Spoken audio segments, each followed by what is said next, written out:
Hello students. आज हम ऐसे बायोमोलिक्यूल के बारे में बात कर रहे हैं जो कि हमारे नेचर में मोस्ट अबंडेंट होते हैं और उन्हें हम एनर्जी गिविंग फूड बोलते हैं। क्या बोलते हैं? Energy giving food. मीन्स अगर हमको एनर्जी की जरूरत हो, अगर हम सभी को एनर्जी की जरूरत हो तो हमें इंस्टेंट एनर्जी उससे प्रदान होती है। जी हाँ, आप लोगों ने पिक्चर में देख लिया होगा, जैसे हम डेली बेसिस पर रोटी यूज करते हैं, चावल खाते हैं, शुगर लेते हैं चाय में, कॉफी में, दूध में, दही के साथ, इन सब चीजों के साथ चीनी का इस्तेमाल करते हैं। ठीक है, ये सारी चीजें हमें इंस्टेंट एनर्जी प्रदान करती हैं। ऐसे फूड जो कि हमें एनर्जी प्रदान करते हैं उनको हम क्या बोल देते हैं? कार्बोहाइड्रेट। हाँ, आपने सही सुना, आज हम कार्बोहाइड्रेट के बारे में बात करने जा रहे हैं।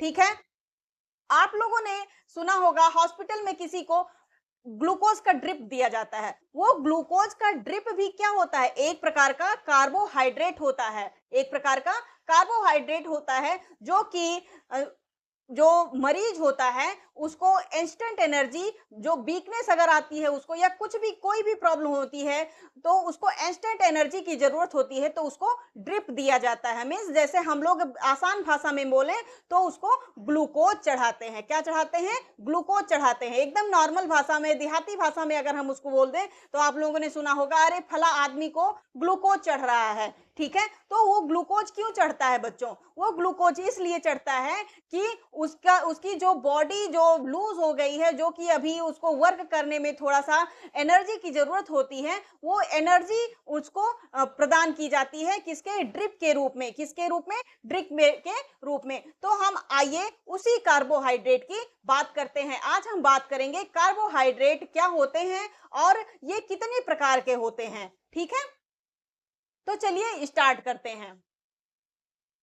अब यहां पर बच्चों देखते हैं कार्बोहाइड्रेट। कार्बोहाइड्रेट सबसे पहले एक कभी कभी साइंटिस्ट का नाम पूछ लिया जाता है, जो कि आपके नीट के लिए ये बायोमोलिक्यूल का चैप्टर बहुत ही इंपॉर्टेंट चैप्टर है। यहां से 2 से 3 क्वेश्चन हर नीट के एग्जाम में पूछ ही लिए जाते हैं। ठीक है, अब ये इसका टर्म, कार्बोहाइड्रेट टर्म बच्चों ग्रीक वर्ड से रिलेटेड है। एक ग्रीक वर्ड है जो है सैक्रॉन।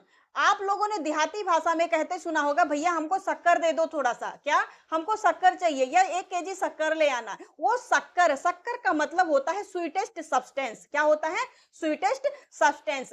यही सैकरान वर्ड, इसी सैकरान वर्ड से लिया गया है शक्कर। ठीक है, अब ये सैकरान वर्ड जो ग्रीक भाषा का वर्ड है, इसी को हम लोग कार्बोहाइड्रेट बोल देते हैं। ठीक है, ये मोस्ट अबंडेंट ऑर्गेनिक मॉलिक्यूल है। कैसा है? Most abundant organic molecule in nature है। हमारे नेचर में सबसे ज्यादा जो भी बायोमोलिक्यूल पाया जाता है वो है कार्बोहाइड्रेट। हम प्लांट को ले लें, हम एनिमल को ले लें, कहीं पर भी पूरे बायोस्फीयर में सबसे ज्यादा मोस्ट अबंडेंट जो भी बायोमोलिक्यूल पाया जाता है वो क्या होता है?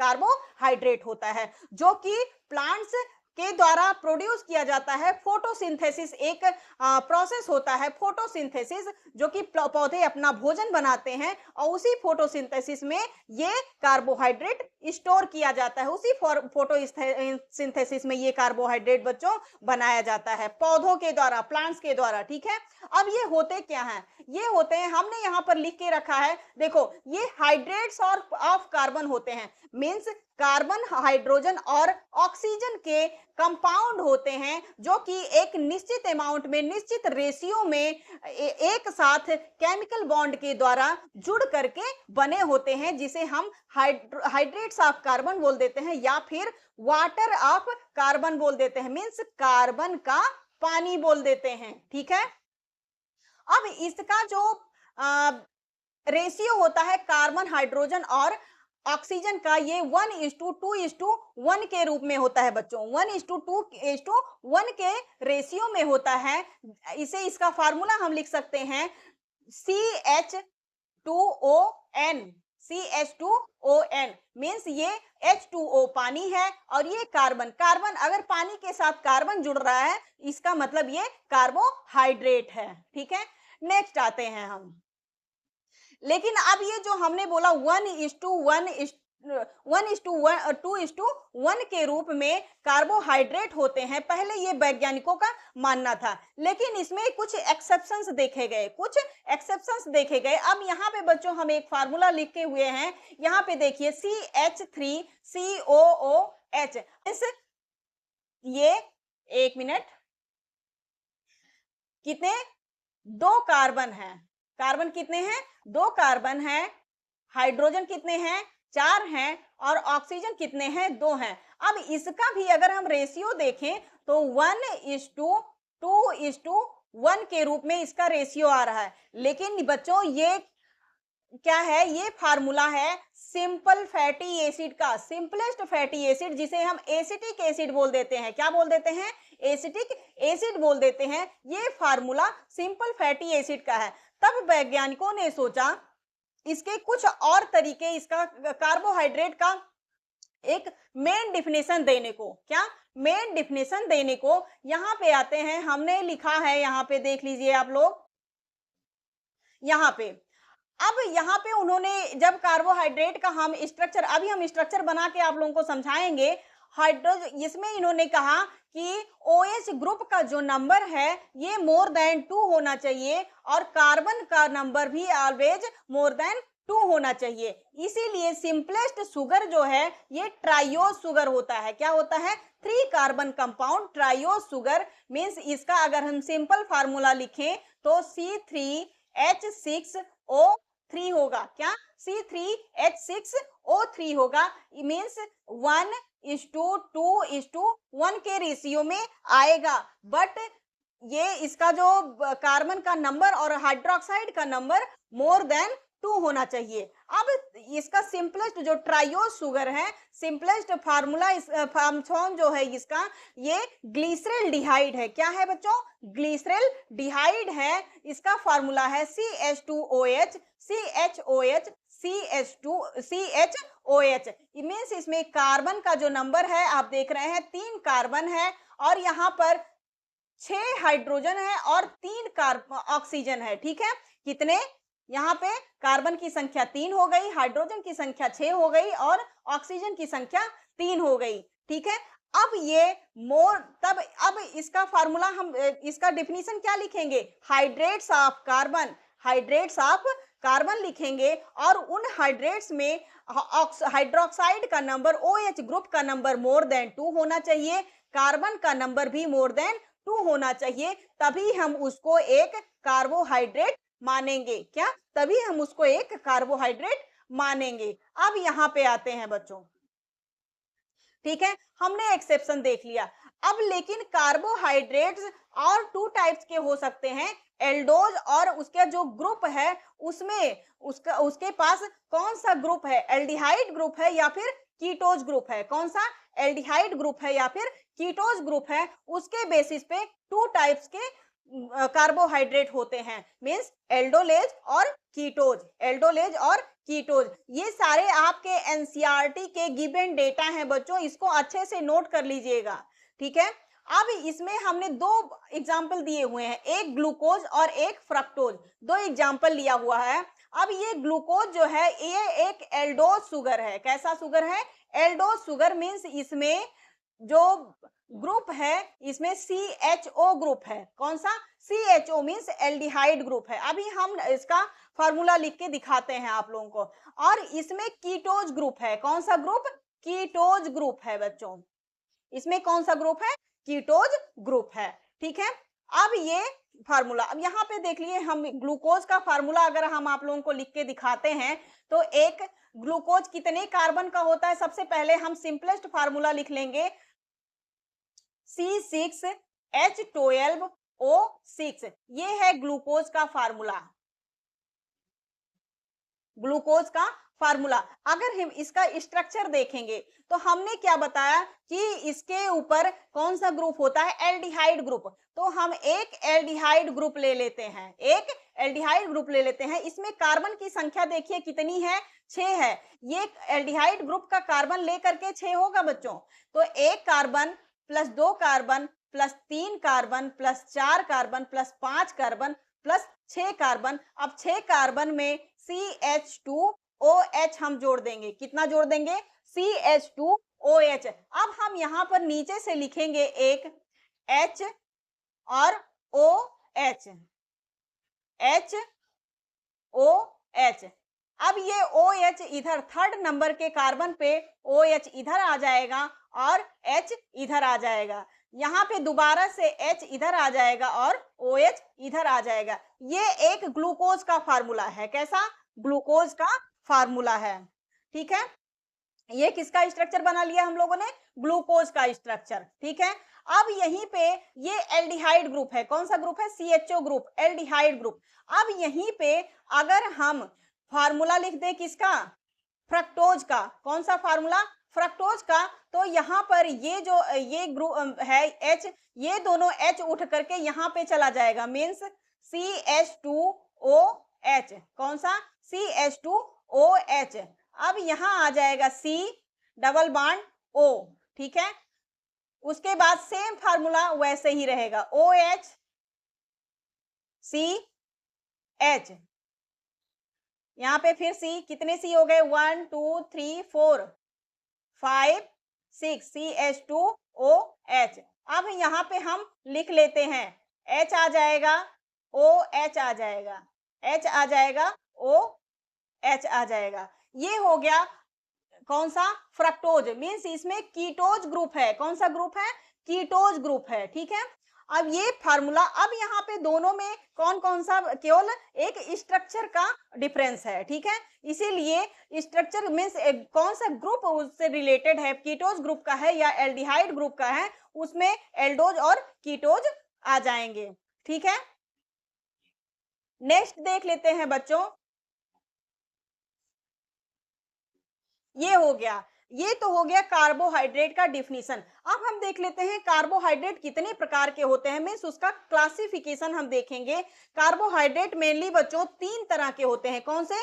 3 तरह के होते हैं। नंबर फर्स्ट मोनोसैकेराइड होता है। यहाँ पे आप लोग देखिए, नंबर फर्स्ट कौन सा होता है? मोनोसैकेराइड होता है। नंबर सेकेंड होता है ओलिगोसैकेराइड और नंबर थर्ड होता है पॉलीसैकेराइड। मीन्स 3 क्लासेस में इसको हम डिवाइड करेंगे। मोनोसैकेराइड मीन्स होता है which can not be hydrolyzed, means ऐसे कार्बोहाइड्रेट के कंपाउंड जो कि फर्दर किसी भी तरह से डिवाइड ना हो सके, उनको हम मोनोसैकेराइड बोल देते हैं बच्चों। ठीक है, नंबर सेकेंड ओलिगोसैकेराइड आता है। ओलिगोसैकेराइड का मतलब होता है अगर मोनोसैकेराइड की संख्या 2 से अधिक है और 10 तक है, मीन 2 मोनोसैकेराइड से लेकर के 10 मोनोसैकेराइड का कार्बन कंपाउंड है, तो उसको हम ओलिगोसैकेराइड बोलते हैं। क्या बोलते हैं? ओलिगोसैकेराइड बोलते हैं। नंबर थर्ड पॉलीसैकेराइड है। Polysaccharide means more than 10 monosaccharide. ऐसा कंपाउंड जो कि मोर देन 10 मीन्स 10 मोनोसैकेराइड से ज्यादा से मिल करके बना होता है। अगर 11 मोनोसैकेराइड है उसमें तो उसको हम पॉलीसैकेराइड बोल देते हैं। क्या बोल देते हैं? पॉलीसैकेराइड बोल देते हैं। अब हम एक एक करके इसको समझेंगे। ठीक है, यहां पे आ जाते हैं। सबसे पहले हम देखते हैं मोनोसैकेराइड। क्या? मोनोसैकेराइड। मोनोसैकेराइड को हमने क्या माना कि ये फर्दर डिवाइड नहीं हो सकते हैं। कैसे फर्दर डिवाइड नहीं हो सकते हैं? और ये अपने अभी हमने आप लोगों को पहले समझा दिया कि ये 2 टाइप्स के हो सकते हैं, एल्डोज मोनोसैकेराइड और कीटोज। कोई भी कार्बोहाइड्रेट ले लो बच्चों, वो 2 टाइप्स का हो जाएगा, चाहे मोनोसैकेराइड लो, ओलिगोसैकेराइड लो या पॉलीसैकेराइड लो, वो उसके ऊपर जो ग्रुप है उसके बेसिस पे 2 टाइप्स का, या फिर एल्डोज शुगर होगा या तो फिर कीटोज शुगर होगा। कौन सा? या फिर एल्डोज शुगर होगा या फिर कीटोज शुगर होगा। तो सबसे पहले हम मोनोसैकेराइड में एल्डोज शुगर देख लेते हैं। नंबर फर्स्ट ग्लूकोज आ जाएगा, इसका एग्जांपल मैनोज आ जाएगा, इसका एग्जांपल, और गैलेक्टोज आ जाएगा। कौन सा? गैलेक्टोज आ जाएगा। ठीक है, अब हम ग्लूकोज को ले लेते हैं। ये सारे एग्जाम्पल आपके एनसीईआरटी में गिवन है, इसीलिए इसको आप लोग अच्छे से याद रखिएगा। ठीक है, अब यहाँ पे कीटोज ग्रुप का अभी हमने ग्लूकोज और फ्रक्टोज का फार्मूला बना के आप लोगों को बताया है। ये फ्रक्टोज के ऊपर कौन सा ग्रुप पाया जाता है? कीटो ग्रुप पाया जाता है। कौन सा? फार्मूला सेम है, फार्मूला सेम है, बट उसमें ग्रुप जो फंक्शनल ग्रुप है वो कैसा है? अलग अलग है दोनों में, ग्लूकोज और फ्रक्टोज का। ग्लूकोज का भी फार्मूला क्या है, C6H12O6 है। क्या है, C6H12O6 है। फ्रक्टोज का भी फार्मूला C6H12O6 है। बट दोनों में फंक्शनल ग्रुप जो होता है वो अलग अलग है, इसीलिए दोनों अलग अलग कैटेगरी में आ जाते हैं। एक एल्डोज मोनोसैक्राइड है और एक कीटोज मोनोसैक्राइड है। ठीक है, अब ग्लूकोज को हम थोड़ा सा देख लेते हैं। ग्लूकोज, अब जैसे हमने हॉस्पिटल में ड्रिप चढ़ाया, ठीक है, हॉस्पिटल में ड्रिप चढ़ाया मींस ग्लूकोज कैसा होता है, इंस्टेंट एनर्जी प्रदान करता है। कैसा, इंस्टेंट एनर्जी प्रदान करता है। अगर हम कहीं धूप से बाहर से आते हैं, धूप से बाहर से आते हैं या थक करके बाहर से आते हैं कुछ भी, या फिर हम ज्यादा वर्क ले लेते हैं, तो हमें इंस्टेंट एनर्जी की जरूरत जब पड़ती है तो हम लोग ग्लूकोज का इस्तेमाल करते हैं। किसका, ग्लूकोज का इस्तेमाल। जैसे एक पाउडर भी आता है ग्लूकोज का, उसको हम पानी में घोल करके पी जाते हैं, हमको थोड़ा सा एनर्जी टाइप फील होता है। ठीक है, और ये ड्रिप के रूप में भी चढ़ाया जाता है। ठीक है, हॉस्पिटल वगैरह में ड्रिप के रूप में भी चढ़ाया जाता है।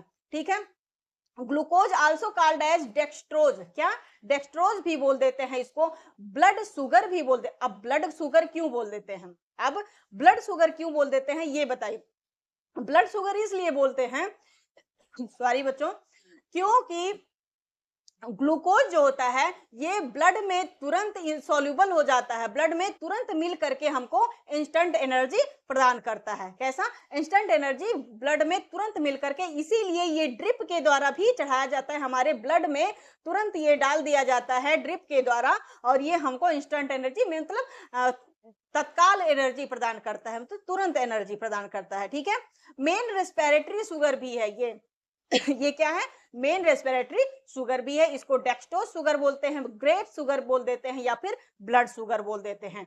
मैनोज, हम आगे चल के एल्गी जब पढ़ेंगे तो मैनोज के बारे में अच्छी तरह से पढ़ेंगे। मैनोज को हम मैनिटाल मीन्स ब्राउन एल्गी का शुगर बोल देते हैं, मैनिटाल शुगर बोल देते हैं। मैनिटाल ग्रुप से ये रिलेटेड है, ये एक प्रकार की एल्गी है, ब्राउन एल्गी, उससे ये प्राप्त किया जाता है। ठीक है, गैलेक्टोज, गैलेक्टोज को बच्चों हम लोग मिल्क शुगर भी बोल देते हैं। क्या, मिल्क शुगर भी बोल देते हैं। ठीक है, अब यहाँ पर हम कीटोज ग्रुप के फ्रक्टोज में आ जाते हैं। फ्रक्टोज को हम फ्रूट शुगर बोलते हैं। क्या बोलते हैं, फ्रूट शुगर बोलते हैं, या फिर इसको केन शुगर बोल देते हैं। एक चीज नोट करके लिखिएगा आप लोग, नोट करके, एक मिनट नोट करके लिखिएगा। ये जो फ्रक्टोज होता है ये प्लांट में ज्यादा पाया जाता है, एनिमल में, एनिमल में ये कहाँ पाया जाता है, only only found found in semen, only found in semen. Animal में ये केवल सीमेन में पाया जाता है। किसमें, सीमेन में पाया जाता है, और कहीं भी एनिमल में फ्रक्टोज शुगर नहीं पाया जाता है। ठीक है, ये नोट करके आप लोग जरूर लिखिएगा। अब नेक्स्ट आते हैं हम ओलिगोसैकेराइड के बारे में देखते हैं। ओलिगोसैकेराइड क्या होते हैं, 2 मोनोसैकेराइड से लेकर के 10 मोनोसैकेराइड्स के बने हुए कार्बन का बने हुए मोनोसैकेराइड को और क्या बोलते हैं, ओलिगोसैकेराइड बोल देते हैं। जैसे हम डाइसैकेराइड मींस 2 मोनोसैकेराइड जब मिलता है तो उसको डाइसैकेराइड बोलते हैं। अब डाइसैकेराइड का एग्जांपल बच्चों है माल्टोज। माल्टोज में ग्लूकोज प्लस ग्लूकोज है। क्या है, ग्लूकोज प्लस ग्लूकोज है। लैक्टोज किससे बना होता है, ग्लूकोज प्लस गैलेक्टोज से बना होता है, ग्लूकोज प्लस गैलेक्टोज से बना होता है। हम ग्लूकोज, माल्टोज, सुक्रोज, इन सब का फार्मूला आप लोगों को लिख के किसी अलग लेक्चर में हम दिखाएंगे। ठीक है, अच्छे से जब हम ईपीमर, एनोमर, आइसोमर वगैरह पढ़ेंगे तो उसमें हम आप लोगों को फार्मूला अच्छे से लिख करके दिखा देंगे। थर्ड डाइसैकेराइड का जो फार्मूला एग्जांपल है बच्चों वो सुक्रोज है। सुक्रोज ग्लूकोज प्लस फ्रक्टोज का मिलकर के बना होता है। एक एनसीईआरटी में गिवन डेटा है ट्री हेलोज, ये बस ट्री हेलोज के रूप में दिया हुआ है। इसको क्या बोलते हैं, इंसेक्ट का सर्कुलेटरी शुगर बोलते हैं, इंसेक्ट का सर्कुलेटरी शुगर बोलते हैं। ये भी ग्लूकोज प्लस ग्लूकोज। अब यहाँ पे देख लीजिए, माल्टोज भी ग्लूकोज प्लस ग्लूकोज का बना होता है, और ट्री हेलोज भी ग्लूकोज प्लस ग्लूकोज का बना हुआ होता है। तो इसमें डिफरेंट क्या है, क्यों इसको ट्री हेलोज बोला गया, क्यों इसको माल्टोज बोला गया। माल्टोज में जो बॉन्ड पाया जाता है बच्चों, इसमें बीटा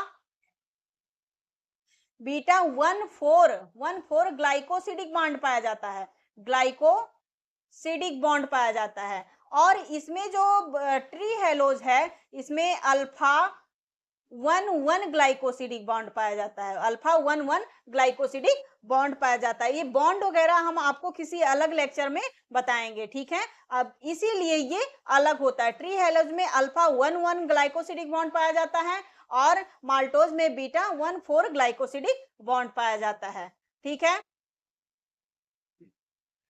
अब हम नेक्स्ट नंबर देख लेते हैं, डाई ओलिगोसैकेराइड का कुछ और।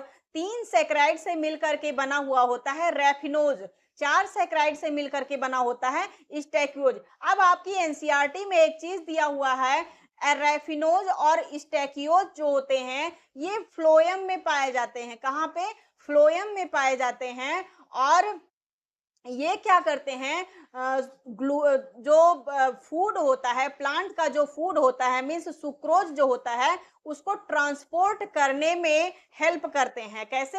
ट्रांसपोर्ट करने में हेल्प करते हैं सुक्रोज को। सुक्रोज कैसा है? सुक्रोज एक ट्रांसपोरेटरी शुगर है, ट्रांसपोरेटरी शुगर है, मीन्स जो स्टार्च बनता है, जो ग्लूकोज बनता है पौधों में फोटोसिंथेसिस के दौरान, वो ग्लूकोज के रूप में नहीं ट्रांसफर होता है, बल्कि वो सुक्रोज के रूप में ट्रांसफर होता है। उसके बाद वो स्टार्च के फॉर्म में आकर के स्टोर हो जाता है, ठीक है। तो ये जो रैफिनोज और स्टैकियोज है, ये क्या है? ये एक फ्लोएम में पाया जाने वाला ओलिगोसैकेराइड है, जो कि सुक्रोज को ट्रांसपोर्ट करने में हेल्प करता है। ये एक एग्जाम्पल और आप लोग याद में रखिएगा, आपकी एनसीईआरटी में तो नहीं दिया हुआ है, बट हमने इसको ले लिया है, बहुत ही इंपॉर्टेंट है। पेंटासैकेराइड मीन्स 5 मोनोसैकेराइड से मिलकर बना हुआ सैकेराइड, जो कि पेंटासैकेराइड। इसका एग्जाम्पल है बर्बेसकोज। क्या है? बर्बेसकोज एग्जाम्पल है। अब हम आते हैं पॉलीसैकेराइड की तरफ। किसके? पॉलीसैकेराइड की तरफ। पॉलीसैकेराइड क्या होते हैं? पॉलीसैकेराइड को हम ग्लाइकन्स भी बोल देते हैं। क्या बोल देते हैं? ग्लाइकन्स बोल देते हैं। और ये मोर देन 10 मोनोसैकेराइड्स के बने होते हैं। कितने मोनोसैकेराइड्स के?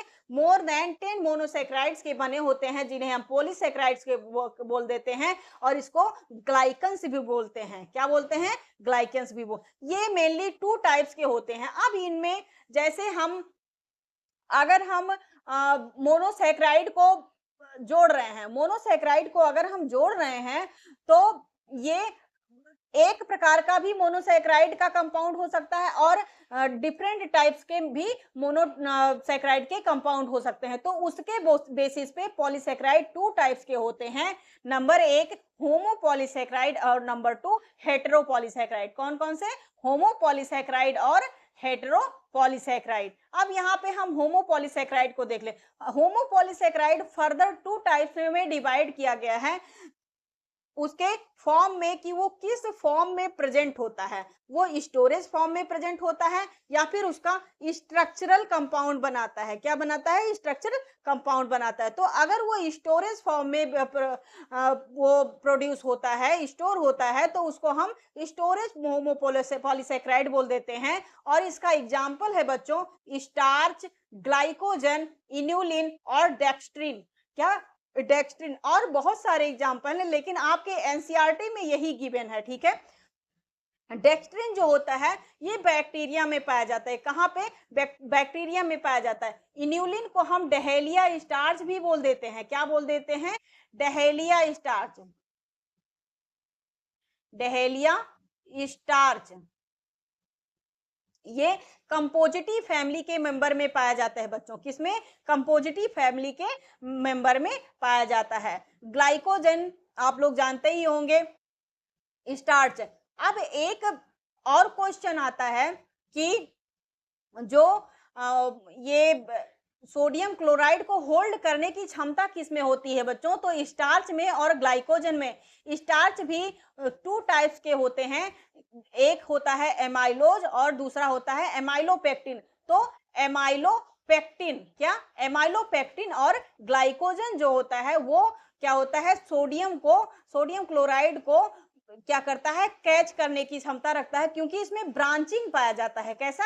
ब्रांचिंग पाया जाता है। जैसे यहाँ पे हम देख लेंगे, मान लो ये एक मोनोसैकेराइड ऐसे जुड़ा हुआ है, फिर यहाँ से एक मोनोसैकेराइड इस तरह से जुड़ा रहेगा, ठीक है, कई मोनोसैकेराइड। तो इसमें ये ब्रांचिंग पाया जाता है, तो इसमें ब्रांचिंग मीन्स ये होल्ड करने की, नमक को होल्ड करने की क्षमता रखता है, ठीक है। इसीलिए इसको सोडियम क्लोराइड का जो टेस्ट किया जाता है ये इसी दोनों पे किया जाता है, एमाइलोपेक्टिन और ग्लाइकोजन पे, ठीक है। अब स्ट्रक्चरल होमोपॉलीसैकेराइड में हम देख लेते हैं, काइटिन आ जाता है, सेलुलोज आ जाता है। क्या आ जाता है आपकी एनसीईआरटी में जो गिवन है, काइटिन और सेलुलोज। काइटिन जो है, ये काइटिन कहाँ कहाँ पाया जाता है, फंजाई में पाया जाता है। कहाँ पाया जाता है, यहाँ पे लिख लेते हैं, फंजाई में, फंजाई की सेल वॉल में पाया जाता है। आर्थ्रोपोड्स के सेल वॉल में पाया जाता है, आर्थ्रोपोड्स जो कि इंसेक्ट वगैरह जिसमें आते हैं, आर्थ्रोपोड्स, ठीक है। आर्थ्रोपोड्स में ये काइटिन पाया जाता है जो कि polymer of beta D nag होता है। ये आगे चल के हम किसी लेक्चर में आप लोगों को बताएंगे। सेलुलोज जो होता है ये भी सेल स्ट्रक्चर में पाया जाता है, ठीक है। नेक्स्ट हम देख लेते हैं हेटेरोपॉलीसैकेराइड। क्या, हेटेरोपॉलीसैकेराइड। हेटेरोपॉलीसैकेराइड का मीन्स क्या होता है, ये मोर देन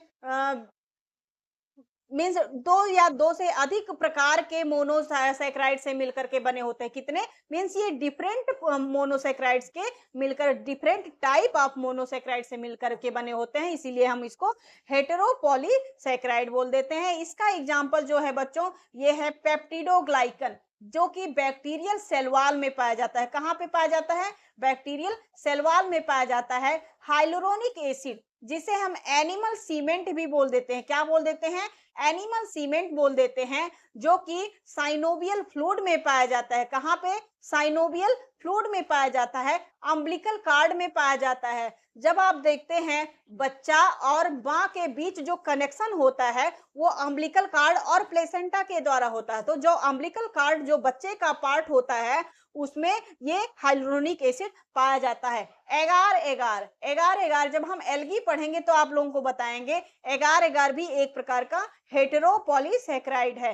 हेमीसेलुलोज, जब ये सेलुलोज के कई सेल्स आपस में मिल करके इस तरह से एक बंडल बना लेते हैं, ऐसे ऐसे इस तरह से, तो ये जो कई एक बंडल को, सेल्स के बंडल को जो जोड़ने वाला होता है उसको हेमीसेलुलोज बोलते हैं। कई सेल्स आपस में मिल करके एक बंडल बनाते हैं जो कि पेक्टिन के द्वारा जुड़े होते हैं। किसके द्वारा, पेक्टिन के द्वारा जुड़े होते हैं। यहाँ पे एक हम स्ट्रक्चर ले लेते हैं, आप लोगों को बता देते हैं।